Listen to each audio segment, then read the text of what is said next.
12 and you're listening to Joe Durrant. And my guest in the studio this afternoon is Stephen Lenormand, who is a rare breed because he shares a job title with only 11 other people in the world. Yes, he's one of only 12 guild masters. And we've been hearing all about how he came to do this and what he does at the moment based at the Stonemasons Guild of St Stephen at Woodchester Mansion. He's going to be giving a talk on Thursday evening at the Stride Local History Society. There are some tickets still available, so I'll give you all the details.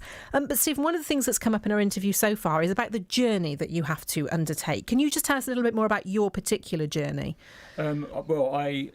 Apart from going across the Channel, going across the Mediterranean, and I had to get a short flight across Sudan because it was a war, I walked all the way. The traditional way is you have a stick of some kind and you twirl it, and whatever direction it falls in, that's the way you walk. You weren't allowed to have more than 50 pounds at the time.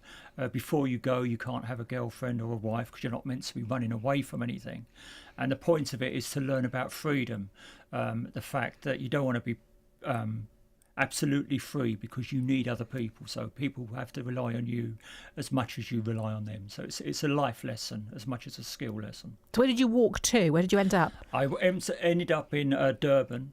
Working with the Xhosa tribe in South Africa, in Transvaal and the Ciskei.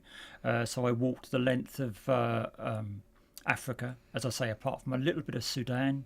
I went to Israel. I went wrong a few times, which looking on a map now, at the time I didn't know where I was after time.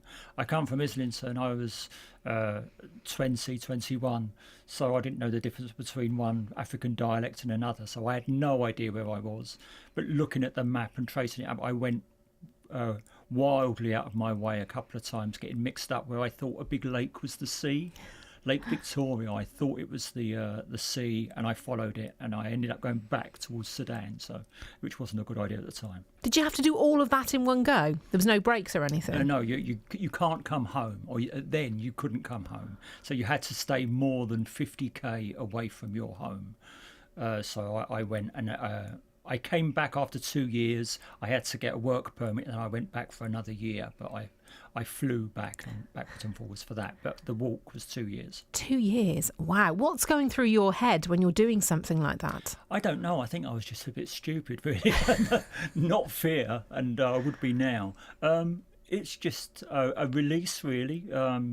You just walk each day and you follow the sun going up and the sun going down, and you're thinking about getting water and food, and it's just very relaxing. You occasionally, a few times I met other journeymen, Germans and French journeymen. It was quite nice. Spend a couple of days with them.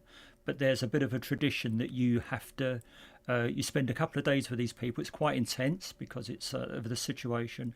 But then one morning when you wake up, you want to be the one that's gone.